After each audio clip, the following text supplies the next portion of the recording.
Hello, and welcome to Research the News. I'm Ray, and today we're diving into the history of the Vice Presidency in the United States and how its role has evolved over the years. Joining me is my co-host Ben Hart, and together we're going to look at how the historical context can better help us understand its significance in today's political landscape. And as always, our mission here is to have open discussions as we search for some common ground. Let's get started. Welcome, Ben. How you doing today? Doing great, Ray. How are you? Oh, I'm doing well. I'm excited to talk about vice presidents. And I think people are going to find out that this is a little more exciting than it sounds, even though the first vice president, John Adams, didn't seem overly excited about the vice presidency. Do you want to talk a little bit about that, Ben?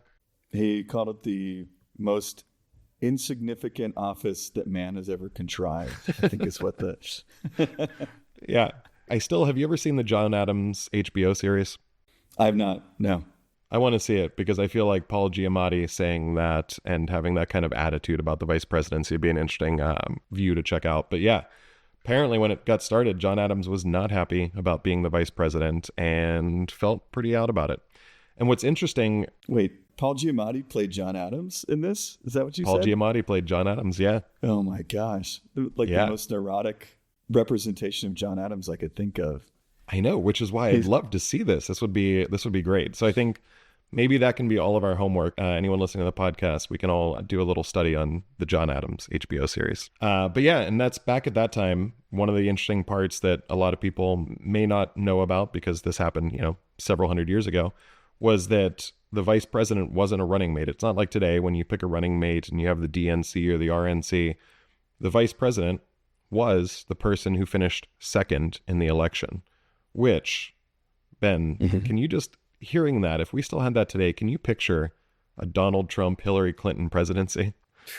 It would just be a continuation of the debates. Or, there's the theory that they used to be friends.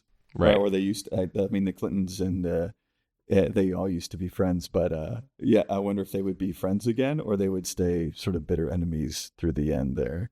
Yeah, I think that's a great thought experiment because one of the things, if you look at anyone who went against Donald Trump, he called their wives ugly. He said that they were terrible, stupid people. And now they're all like, wow, we love Donald Trump. And in the flip side, Kamala Harris was the one that went after Biden, I think, the hardest in the debates. And, she became the vice president. So it'd be really interesting to see Hillary Clinton out there singing the praises of Donald Trump, or, okay, let's be honest, Donald Trump would have not gone up there and sang the praises of Joe Biden. But right. I think Hillary may have done it. She may have backed him up. Yeah, she's a little more diplomatic. She may have done it. Yeah. Hard to tell. Yeah, I think there is that sort of like diplomatic deference. There's also the, when we were talking about Vance's last episode of who was vehemently against Trump and outspoken about Trump, but then was like, well, I guess I got to suck up to the boss. And so then kind of turned his own tables. So who knows what Hillary would have done, but it's really interesting to think about the fact that was the precedent, was first place and second place. Yeah. First place was president, second place was vice president.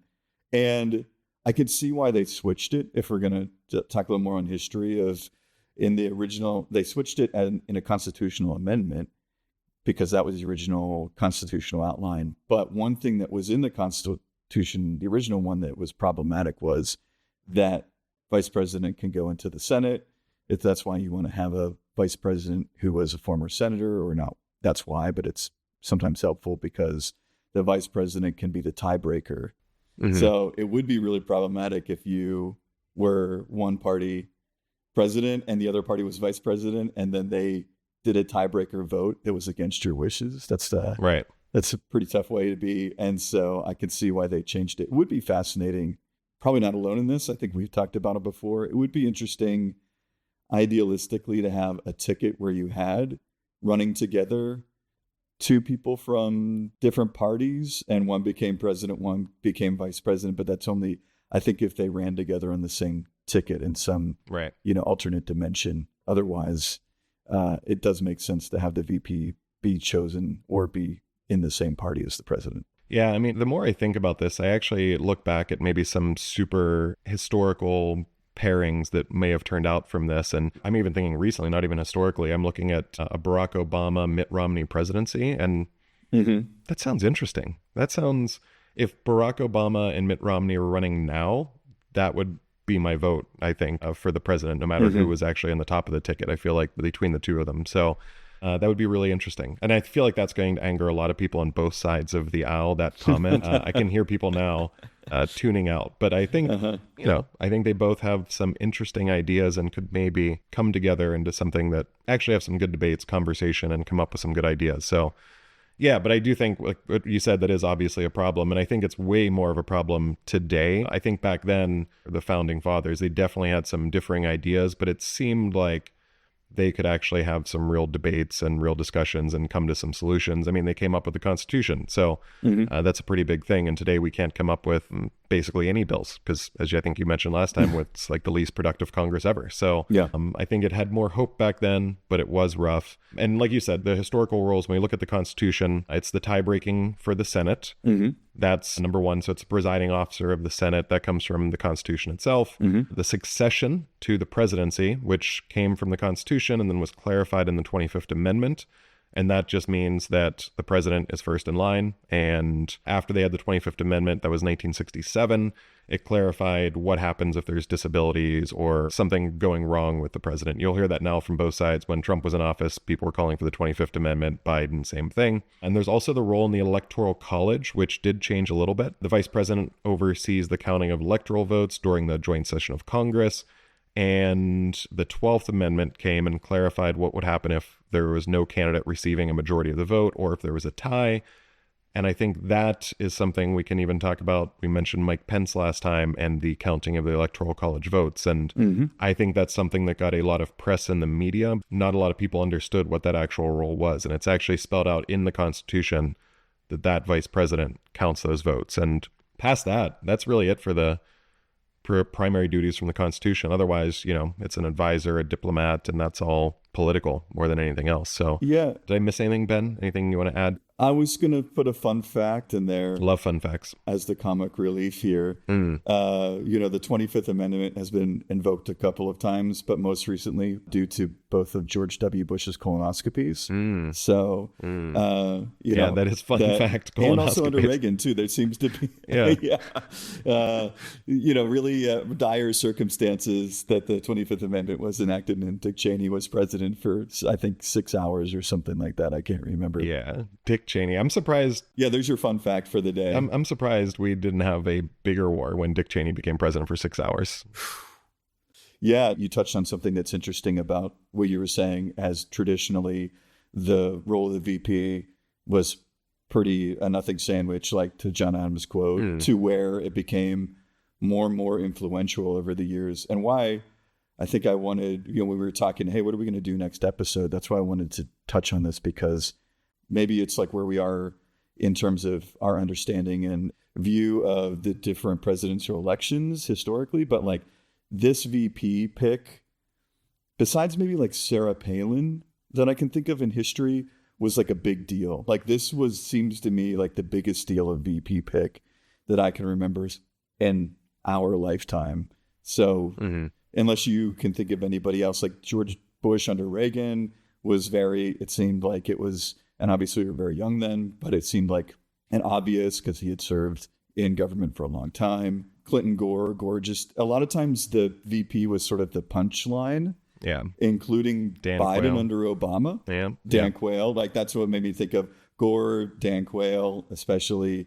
But even Biden was sort of like, I was having that conversation with a friend who had listened to the podcast, and we were kind of going back and forth on it, because one thing that I think that I'll lay out there is that because I work in sort of I consult on marketing for like Fortune 500s during the day, right? And so I come from a lot of this stuff from a marketing perspective. Not that I think it's the right perspective, but I think it's the dominant perspective. And so like the optics and the narrative and things like that, whereas like you come from it as more of like, all right, it's just the actual platform. This is what it would do for the platform. This is what it would do for the legalities of it and the way that they would operate, versus like my view of the VP. And a lot of this is like, it's just marketing, sadly. And so that's where I felt like this VP pick was especially optics focused, because there's a certain marketing aspect of it too. You're trying to like appeal to everybody, and how do you do that with your VP picks? Yeah. So I kind of got off on the side tangent there, but just to sort of frame why we're actually focused on the VP is because I think the news has really been focused on the VP for several reasons. Well, yeah, and I think that to me, the VP picks this time mattered a lot more because, especially when Biden was running, you had two people in their 80s that were both going to be the oldest presidents ever. And Yeah. I don't know if anyone really was like, okay, they're definitely going to get through this next term. Right. I will agree, though, that typically I'm looking at it more from a policy perspective, Yeah. but I think that policy perspective also ties in with the marketing side of it. And I think both these picks, because last time Kamala hadn't picked her vice president yet, now we have Tim Walz. Right. And I think they were both very poor choices from garnering the support, because I think with Trump, I think he was riding high on the post-assassination surge and he was going against Biden. They had that debate. It was just, I feel like he got cocky and said, yeah, I'm going to pick JD Vance. Like, I like the guy, you know, I'm going to pick him. It doesn't matter. I'm not going to try to open up new avenues. I'm going to win this. And then Kamala came along, and it's been pretty interesting to see her distance herself from her progressive side. And even though her voting history shows that she was pretty progressive, very progressive, and now she's saying that she's a cop and a prosecutor and leaning away from that. And I was like, okay, so she's probably going to pick someone who's lining up more with that. And then she picks Tim Walz, who's one of the most progressive governors in the entire country. And it was I think both of them, I think, were poor choices. But back to your point, I think the significance, I think we always overstate that. I did look up some studies, and when you look at the history of how these things actually affect the presidency, they're not much. There was a UC Irvine study in 2010 that analyzed the presidential elections from 1968 to 2008 and found the net impact of shifting votes was less than 1%, which can still be a big deal in certain areas, but it's still 1%. When was the study? Sorry. It was 2010, but it analyzed data from 1968 to 2008. And then there was one that came out in 2016 about the home state advantage, because that was my next question was, okay, but what about people like, Right. I think Josh Shapiro would have been a great choice for Kamala Harris, especially after hearing him at the rally after he wasn't selected. He was just so much better than anyone else on that stage. And I thought, okay, and he would have helped with Pennsylvania. And they found there was a big study we're going to link to on the website. I'm not going to bore everyone with it, but even that has been kind of overhyped, because still it's like, okay, the VP, I might know that person. They may have some ties to me, but they looked back even to Lyndon Johnson's selection, which they said helped Kennedy win Texas, and they pretty much debunked that. So you can look at the studies. Everyone has a different perspective, but I'm saying I kind of agree on a gut level that 1% or less is actually the VP choice. And I think Kamala's choice matters less this time, but Trump's choice, I think, will actually end up hurting him a little bit more this time, because Kamala's young enough that they're not looking towards the next president. Yeah. Well, that's interesting, right? That's why I asked you when that study was done, because I feel like really since Obama that has mattered more than it used to, the VP pick. So like, I think back in the day, it was like, again, even back to Mondale was like Saturday Night Live. If you watch old episodes of Saturday Night Live, it was like, again, he was the punching bag, or, you know, the punchline. But I think Obama was really the first one, and he was elected 2008, right? So was the first one where the VP pick seemed to make a difference. And I think that was because, again, we're pretty open about everything on the show. So because he was black, I think that there was a certain, like, we need to pick someone who is known, like in Biden had been there forever. He's sort of this everyman kind of guy to shore up optically. I'm always going to use the word optics because it's the marketing thing, right? Of, hey, this guy sort of advocates for he's cool with this guy, so we're cool with him. And I think that is debatable. You know, I think that obviously the percentage of vote that went towards Obama, you know, to your point, was probably negligible, the difference that Biden made.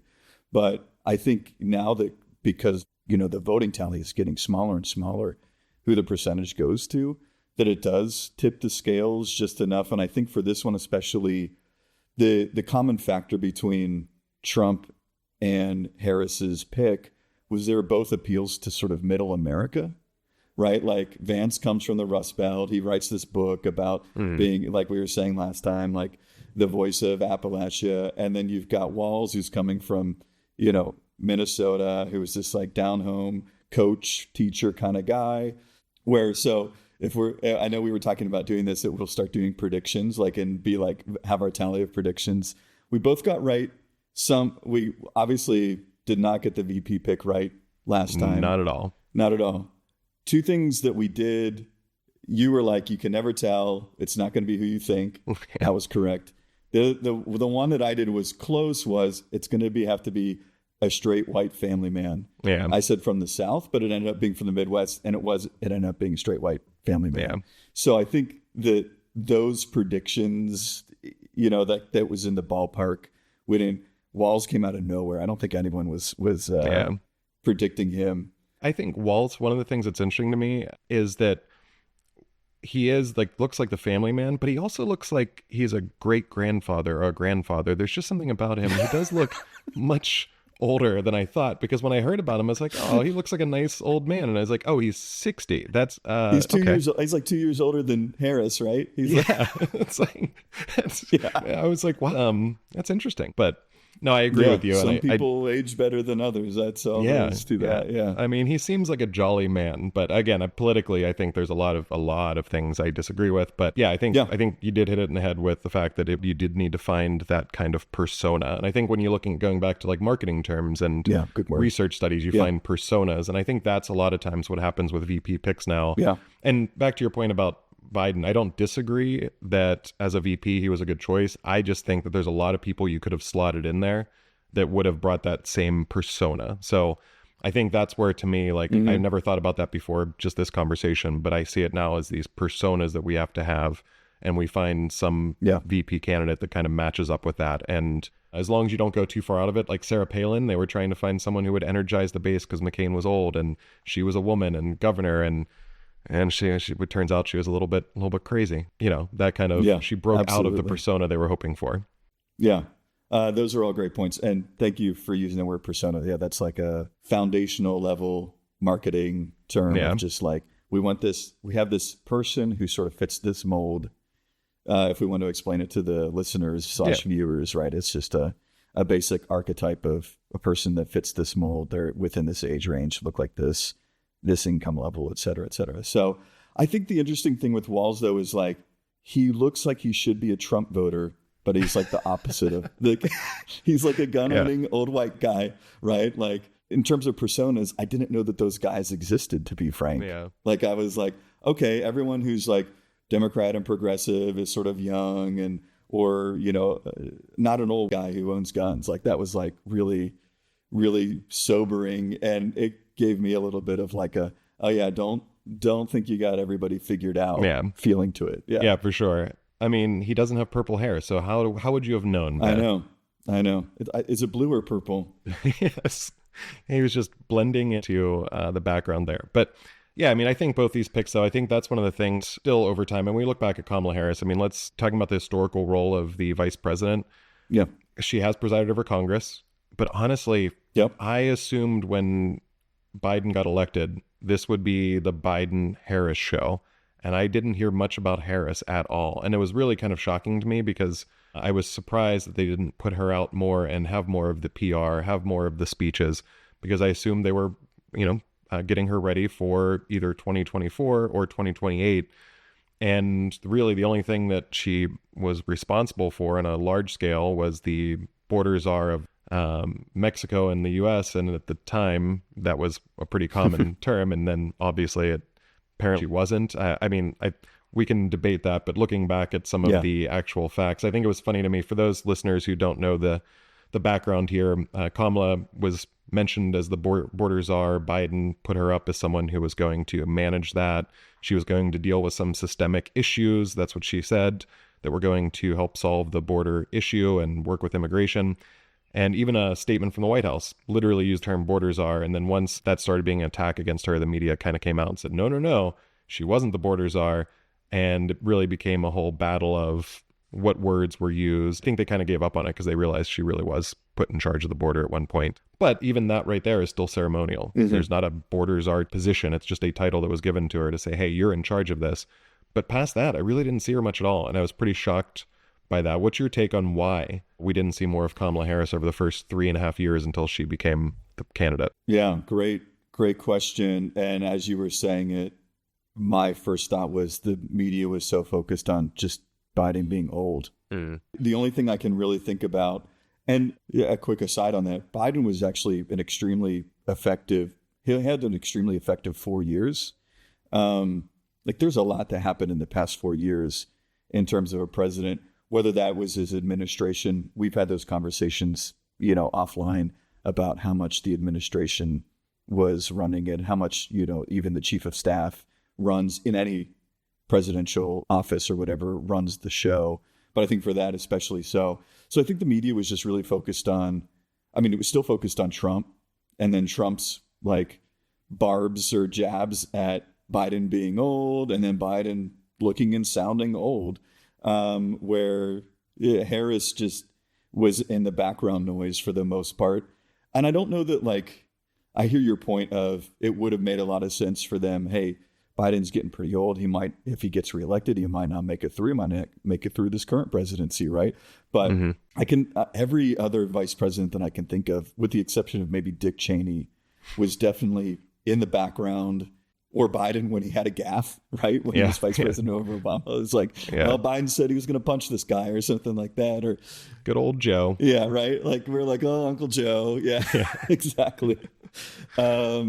So I don't know that she was treated any different than most other vice presidents, except for, like I said, Cheney, who was an exception, who, there was even jokes then that Cheney was the president and George Bush was just doing his bidding. But to be frank, I didn't really know that Harris was the border czar or border point person, however you want to say that, before it was brought up in the news. So I don't know if you have any different theories on why that might be the case, but I do. My 2 cents, Ray. I hear you on the media focusing on Biden being old, but I think that was primarily the conservative media.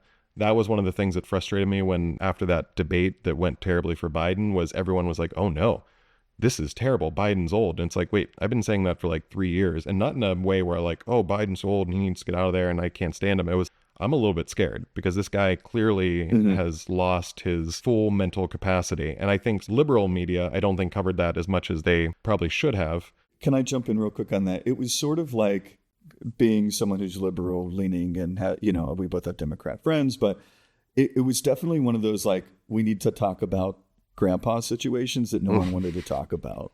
It was, everybody was sort of quietly oh, Biden doesn't look so good. I hope. Right.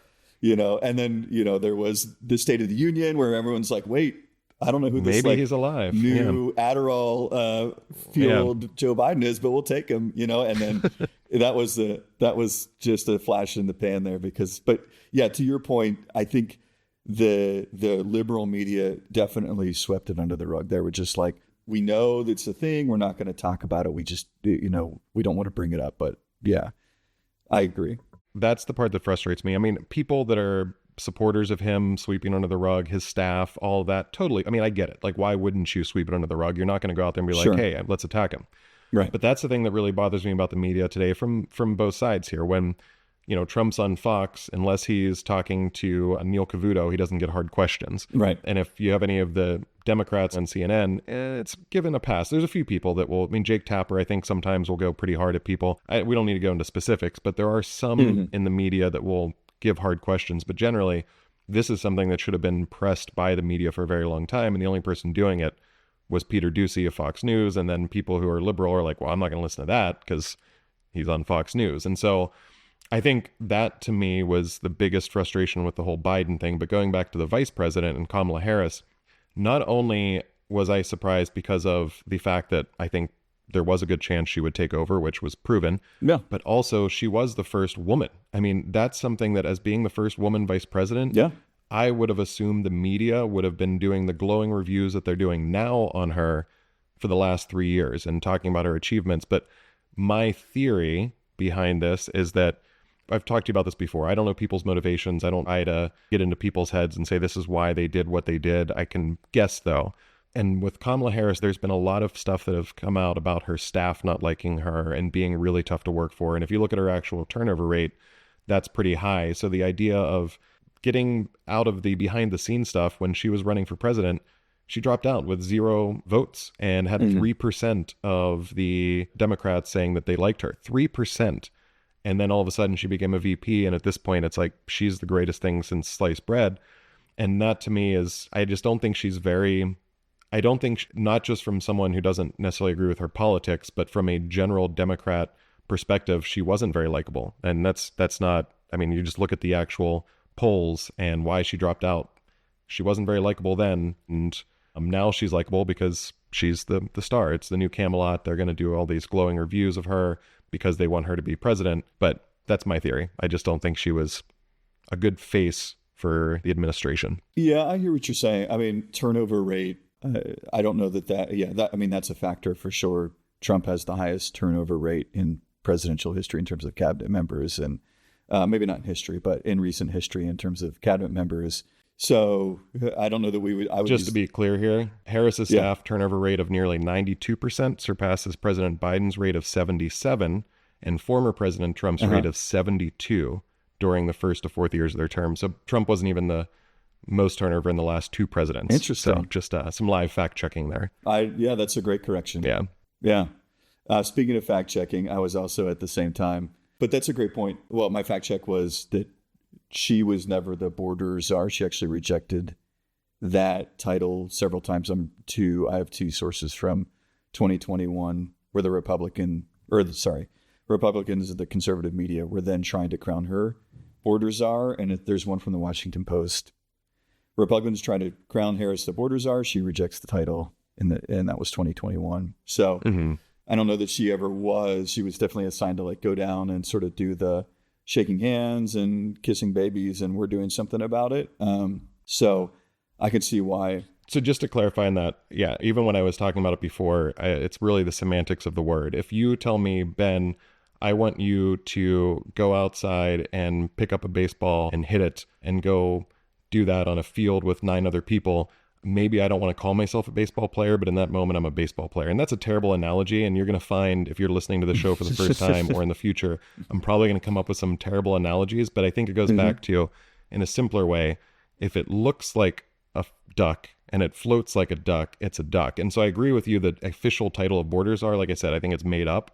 But if you look at her duties, she talks about tackling the causes of immigration and some of the systemic issues and the whole shaking hands. I mean, that's the role of someone who's in charge of that. So I agree with you that the title border czar wasn't there. I think it just becomes an issue of semantics, whether the way it's being presented is not only was she not a border czar, but she had nothing to do with the border. That's often what comes out. And I agree with you too, just to be clear on the fact check, that's something that was put out a lot by conservative media that, look, there's this document that shows that she was a border czar, and it was from the Senate, but I think it was issued by, I'm going to make up a name. It was like a Marjorie Taylor Greene or someone like condemning her. So it's like they could put in there that, Kamala Harris, the worst vice president in history. And that doesn't mean she was the worst vice president in history. It was just something that a senator put out as a potential vote. So I hear what you're saying.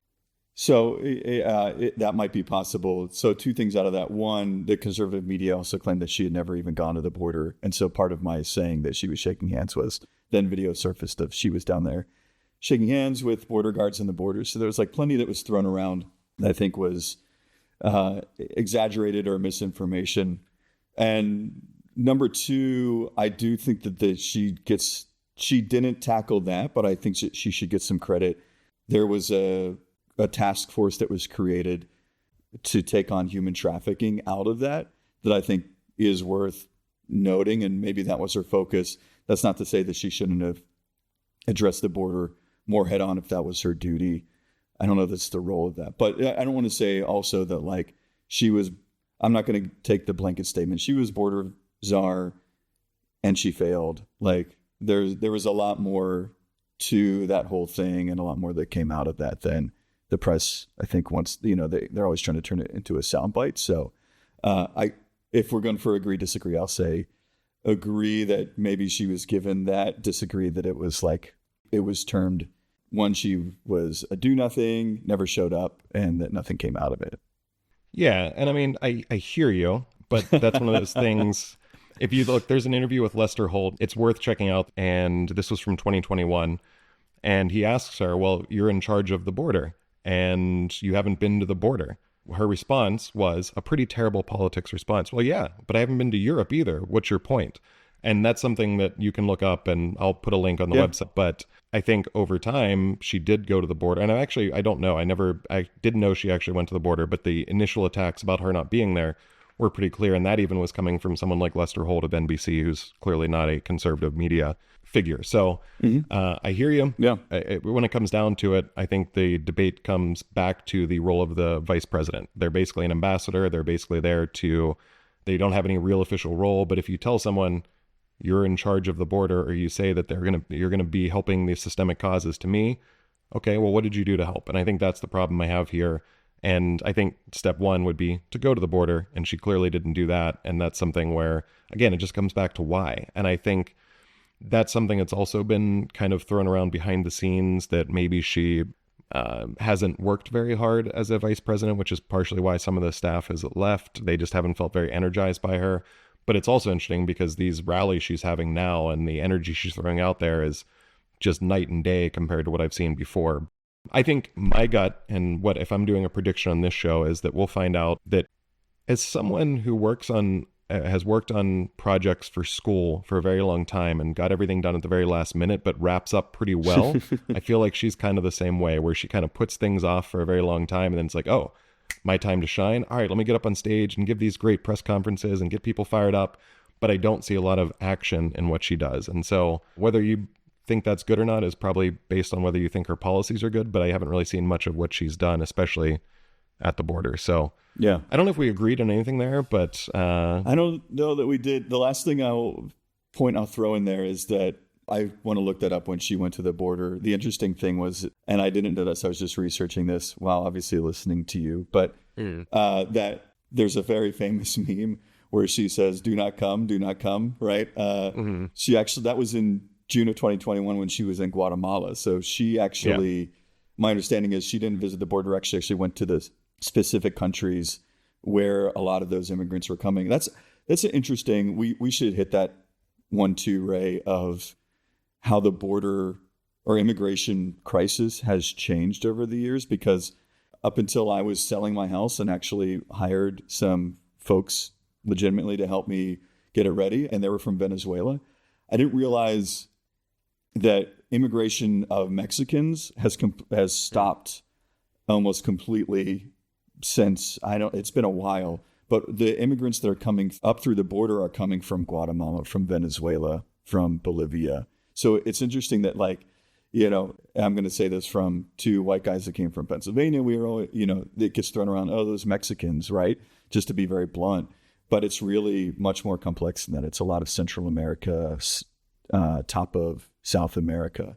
So I wouldn't say that she went behind the lines, so to speak, but I didn't realize that she had said that famous quote in Guatemala. So I don't think that we're going to agree on that one, but there. Yeah. But I think going back to your point there, I think, again, a lot of people, it's kind of hiding her role and saying she really didn't have much to be in charge of. She said she was going to be in charge of root causes. She went to Guatemala. I think that backs up that point. And I agree with you, though. Yeah. I don't think there's no people from Mexico coming through, but it's also from China and the Middle East and India. It's like, I mean, this really is an open border. And I think that's something that I think you and I think we agree on, that we need to have some reform in the immigration process, because what I get frustrated by, and I have a campaign slogan I'm going to give you, Ben, that I think would win a president on the border situation. Do you remember when Bill Clinton talked about abortion and said safe, legal, and rare? Yeah. Do you remember that famous I think that was actually more Hillary, but yeah. Either one. With one of the Clintons, I mean, I was still young and didn't really know what that meant, but yeah. I think if a president came out, whether they're Democrat or Republican, and said safe, legal, and fair, I think most people could get behind that from an immigration policy, because that's one of my big issues here, is that you want to have safety with it. You want to have legality to it, but it's also not fair, where I've met people and I have friends that came from Venezuela or came from Mexico, that there's one woman that I work with. I work with people with disabilities, and her son was getting treatment here, and she had been in America for 7 years. And her husband had been here for 2.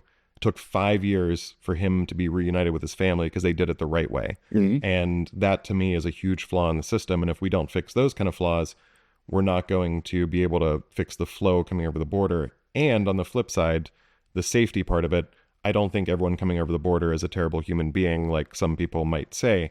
What I do think is if we don't vet people and we don't have assimilation into society, that's going to be an issue for both the country and the people coming over the border. And so safe, legal, and fair to me is a way to have an immigration conversation that could actually lead to some results. So when are you running? 2028, 2032? Yeah, I think... For your campaign slogan there? Yeah, well, I think at this point, there's no way possible I would ever want to run for president because, I mean, no good people run for office other than... Never mind, no good people run for office. So I'm sure there's some people that have good traits and they usually don't go far. Let's say that. People who are good people don't go far in politics. So anyway. Yeah, politicians are politicians. Gosh, I had one. Oh, so yeah, we're way off on a side tangent here. The one thing that I heard as a solution to this, that this is a whole nother episode we should do, right, for sure. But one thing I heard as a solution is to end the asylum. The U.S. is one of the few countries in the world that gives instant asylum. It's sort of like you have an asylum until proven otherwise. Right. And that's actually what fuels a lot of this is folks come over the border and say, oh, I'm claiming asylum, which they can do from Venezuela, for instance, because of the political landscape there. But it makes it very easy for someone to claim asylum and then sort of set up their life here waiting for an overcrowded court system to process their case. And so that's one of the potential quick wins to your campaign slogan there, the safe, legal, and fair. Well, you know who did that, though, Ben? I mean, it's funny that the person who's more liberal on this brings up a Trump-era policy of remain in Mexico. Did you look into remain in Mexico much? Not a lot, no. Basically, it's what you just said. Instead of basically what happens now with immigration is that someone comes over the border and they're free. They say, oh, I'm seeking asylum. You go out. They don't necessarily have a way to track them. They can go wherever they want in the country. Yep. And you can claim asylum for all kinds of things. And there's no way to really back that up because the agencies in America aren't necessarily working with Guatemala, Venezuela, especially places like Venezuela. And Trump had a remain in Mexico policy where, okay, you want to claim asylum? Great. Stay over in Mexico until we process it. And that goes back to the issue of fairness and timeliness where we were overburdened. So there were a lot of people waiting in Mexico. But in August of 2022, Biden ended that. And that's actually when we saw a lot of the increase in that. So I agree with you. And that's one of those things at the time when Trump put that policy into place, it was considered racist and terrible and it was separating families. And I don't know if you remember the famous scene when AOC went down to the border and she had all those cameras and she was crying. And then you saw the angles and she was actually really, really far away. But it's you should look it up. I'll put a link in the site. That was a policy. But the problem with that policy is Melania visiting the border and had that coat that said, I don't care, do you? Do you remember that? Yeah, I mean, I agree with both of those. Like, yeah, I mean, these are, anytime a politician does any of those stage things, we've talked about this before, those stupid whiteboards they have in Congress, it just annoys me to no end. Not only are we paying for those stupid whiteboards, which are very expensive, by the way, and us as taxpayers are paying for them, they're doing it just for press. They're not really trying to have a discussion. So yes, I agree with you, but that is something that we should have a bigger discussion on in the future because, I mean, if we get into immigration, that could be a 17-part episode, and I do want to do that at some point. Absolutely. Yeah, I'd be interested in digging into that one more. And there's some timing with the Trump stuff that I think, he claims more of credit than he should for. But on the face value of what you just said, I may agree with that. Sort of the wait in Mexico situation. So, and then there's Obama, who was, no one wanted to talk about it on the Democrat side, but had the highest deportation rate of any modern president. Yeah. So, I mean, back to the vice president. Should we? Back to the vice president. I think. Go ahead. Yeah, I was just going to wrap up by saying that's one of the things where when the stuff hits the fan, what do you actually do with it? It's really good to talk in platitudes when you're running for office, and that's both sides of the aisle. Yeah. But then you get in office and you're like, oh no, we have to manage this. I guess I'm going to have to go against my views were in the run up to the election. And that's where I care most about the policies. And going back to the vice president, I think that's something that with Kamala, I'm still very confused about what her policies actually are because she was very progressive. Now she's saying she's not. She's picking a progressive candidate on the side. But I don't I don't know. I think that at this point, I think both of the presidents have picked poor VP candidates, but I don't think it matters too much because I think at this point, really, no one's going to go, you know what, I was going to vote for Trump, but JD Vance steered me away from it. No one's going to go, oh, you know what, I liked Kamala Harris and I can't stand Donald Trump, but that Tim Walz guy, he's too old, so I'm going to go switch to Trump. Like, I just don't think that's going to happen. I think the two candidates at the top have enough personality and support that's built in that isn't going to swing the votes. And so I don't see a lot of changes there. But what I do hope for the future, I think this is, we've talked about the historical role of the vice president. We've talked about some of the modern roles here. I think the VP role for me, I think I would love to see it go back to a time. I'm looking at someone like George H.W. Bush, who actually had some good policies and plans and seemed like a diplomat and could work behind the scenes. And I think for you, last episode, you talked about Mike Pence, whether you agree with his policies or not, the fact that he didn't stop counting the electoral votes. He cared about the Constitution first. I think having someone who isn't just another attack dog, having someone who can actually be an administrator, can try to work behind the scenes to get things done, and you can actually count on as a good human being, I think is what I want to get back to as our future roles for vice presidents. Yeah, I do think, I would say that Walz so far seems like a good human being, almost too good to be true, right? Like they're really painting him as like teacher, coach, everybody loves him kind of thing. And I'm like, just waiting to find out something terrible. It's like the shoe, waiting for the shoe to drop. We'll see what happens. But yeah, the VP role has always been symbolic until maybe more recent years. So we should talk about the evolution of that. So it started as two opposing candidates, which is really wild. Right. I can see it's sort of like the good intentions. Like I'd see why the forefathers did it. They're like, we don't want a king, and we don't want a king so much that we're going to make him work with his political opponent. Get in a room and solve it yourself. Yeah. That's right. Sounds great in theory. Doesn't work out so well in practice. To where, there was a few constitutional amendments to make them, as we were saying before, that they became the pick of the president and was aligned with the president and an advocate for the president. And it started as an empty office, as Adam said initially. So you're sort of starting from a pretty low level to begin with, to where historically, I know we were talking about a few, VPs that then took over after, the president became incapacitated or died or whatever.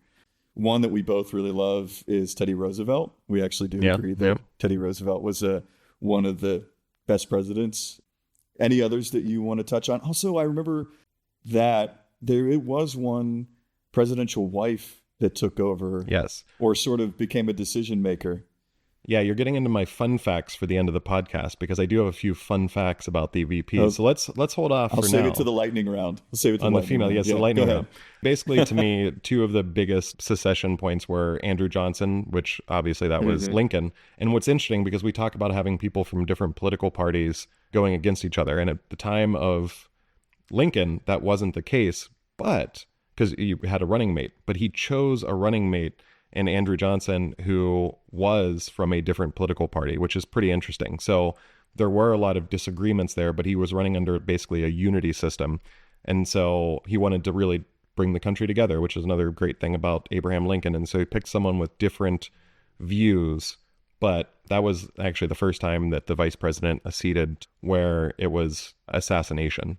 I think it was a pretty big shock to the country in a lot of ways at that point. So sure. Him and Teddy Roosevelt, I think, to me, were the two biggest VP ascensions, where if you look back, they actually had different policies, or in Teddy Roosevelt's case, he was just such a good president. He really picked up the slack from his running mate there. So McKinley, I don't know, you look back at historical presidents, he falls a little bit lower in the list. Yeah, I would add Truman and more recently Ford. Yeah. Just maybe because it's more recent, and just because of there was sort of World War II implications and things like that after FDR. And then Ford, that was just really fascinating, was the amount of, because I think it was Agnew was Nixon's VP. He dropped out. I can't remember how that worked. And then Ford became his VP, and then Ford then became president when Nixon resigned. And then who did Ford pick? Was that Reagan? No. That was like this... Nelson Rockefeller. Oh, Rockefeller. That's right. That's right. It was Yeah. Rockefeller. He's the guy that has that center up in New York City. I don't know if you've ever heard of him. Yes. I don't know if the Rockefeller family rings a bell, but Yeah. Talk about, Jay-Z, right? I think, yeah, yes. One thing I'll say, just to kind of wrap up some of the vice presidents in history. Actually, I think I have a collection of historical autographs, and one that I have is Gerald Ford. And there's a reason why I have an autograph of him. Bob Woodworth, the one who broke the Watergate story and really came hard after Nixon, and Gerald Ford especially, because Gerald Ford pardoned Richard Nixon. And that's probably the last time, the pardoning of Richard Nixon from Gerald Ford is the last time I saw a president do something that was so self-sabotaging but was good for the country. At the time, Woodward said that, this is terrible, he shouldn't be pardoned, he should go to jail, he should feel the full force of the law. And over time, he actually came out and said, I was wrong on that. Gerald Ford did the right thing. What the country needed at that point was healing. And Gerald Ford knew that was going to kill his career, but he knew it was what was good for the country. At least, again, I don't know people's motivations, but that's what I get out of it from the research I've done into it. And I think he actually did that from a perspective of the country. He loved the country, wanted to make sure that the Union stayed strong. And I can't think of a time since where someone was so self-sacrificial as a president, because everyone wants to hold on to the office for so long. They don't want to give it up. I mean, you can talk about Biden being he should have been gone a long time ago, but he held on to it, wanted to run for election again when he clearly wasn't fit. Mm-hmm. You look at Trump and everything that happened after the election and with, the Mike Pence stuff. But that to me was the last time self-sacrificial. Well, I would argue that Biden stepping down and not running, for re-election is up there. I mean, on the whole, I think that's a Nancy Pelosi sacrifice more than a Joe Biden sacrifice. Yeah, I don't know how much Pelosi had to do with it or not. I mean, yeah, speaking of term limits, right? We were talking about last time. But yes, I would say what Ford did. I mean, I think it would be more so if it was Carter doing it, right? Because it's a president from the other party. I think you don't know how it would have turned out had he gone on trial, had Nixon gone on trial, et cetera. I think at the end of the day, you're trying to prevent. I don't know that a civil war would have broken out per se, but that's the worst case scenario. I mean, right? This wasn't current politics, but it was definitely going to be a huge divide in the country. Yeah, sure. So, but I'm going to put Biden up there. He should have done it sooner, but I think Trump should not have rerun either. So, I think he could have pulled a Ruth Bader Ginsburg, right? Who everyone told her retire, and then she did not, and she died in office, and then Trump was able to fill that seat. And if you're for conservative justices, it was a win. If you're for more liberal justices, it was a loss. So I think anyone who knows when to call it, some of our elder states people, Congress people should take note. But I'm still gonna credit Biden with that versus I'm going to give him 5% credit. I hear you, and I'm with you. Here's what I'm with you 100% on. We should have more people retiring, but they won't. I mean, whether it's president, whether it's Congress, they're not going to give up that power. We should have more people resigning, like George Washington, and saying, hey, my time is up. Let's get someone else in there. I don't think that was Biden. And again, I don't think we're going to agree on this. I don't think we need to belabor the point, but I think it was more of what was behind the scenes, because he was in public very clear about the fact that he was still running, and whether that was him, whether it was his family pushing him forward, whatever it was, he was very clear about it. And I think having Obama, Axelrod, Pelosi, everyone else come out in public, and whatever else went on behind the scenes, I think there's a lot that we don't see. So I hear you. I respectfully disagree. I don't think it really was Biden that did that. I think he was the one that signed the paperwork, but I think, and that doesn't mean that someone forced to, just to be clear to listeners, I'm not saying there's some conspiracy and he was forced to do it, but it was one of those pressures of, hey man, this is time and we're all against you at this point.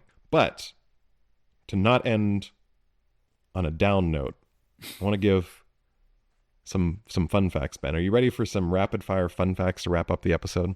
Let's do it.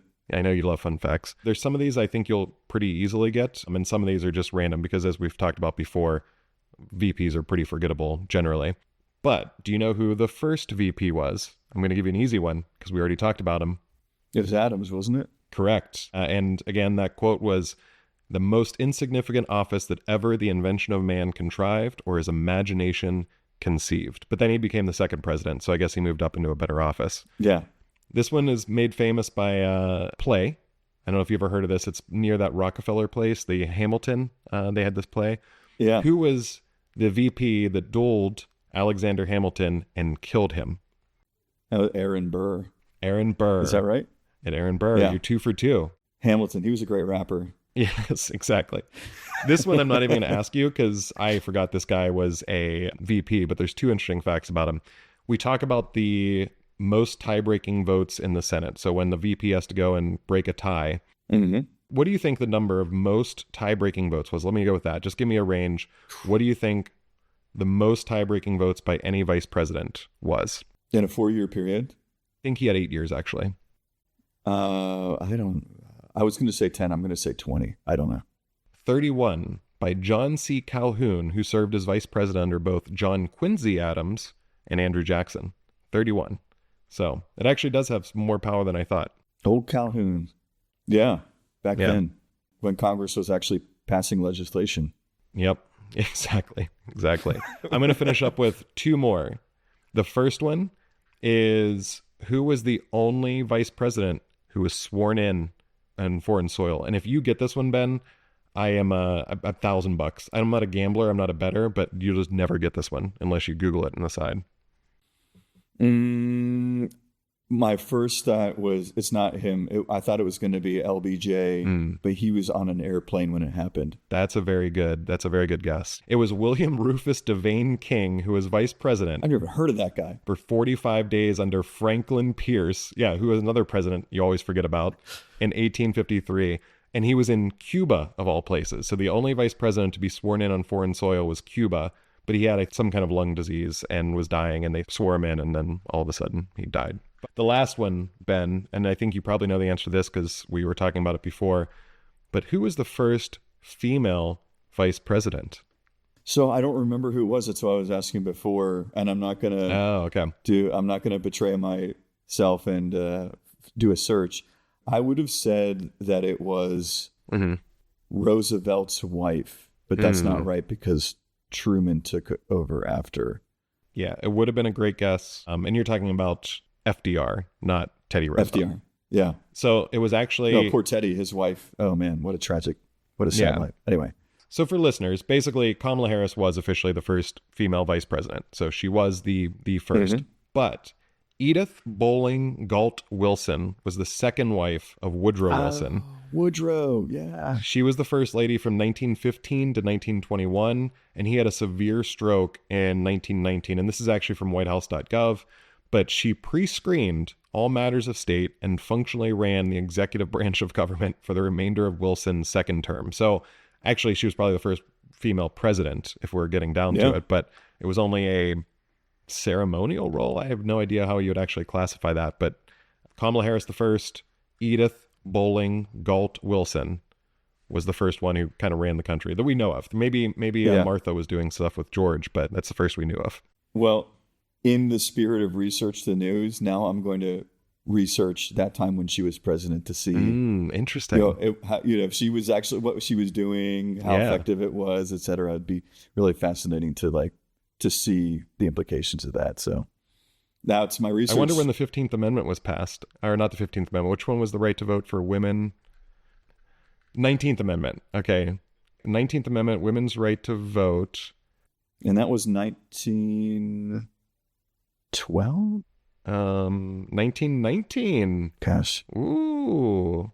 Oh, 7 years old. That was proposed in 1919, which was right in the heart of when she was in office. It's interesting. I don't think there's any correlation, but now that you bring it up, that's a challenge to all the listeners and for you, Ben, and for myself. We need to find the trail that leads to Edith Bowling Galt Wilson incorporating the 19th Amendment into the Constitution. We'll see if we found something new and research the news. Interesting.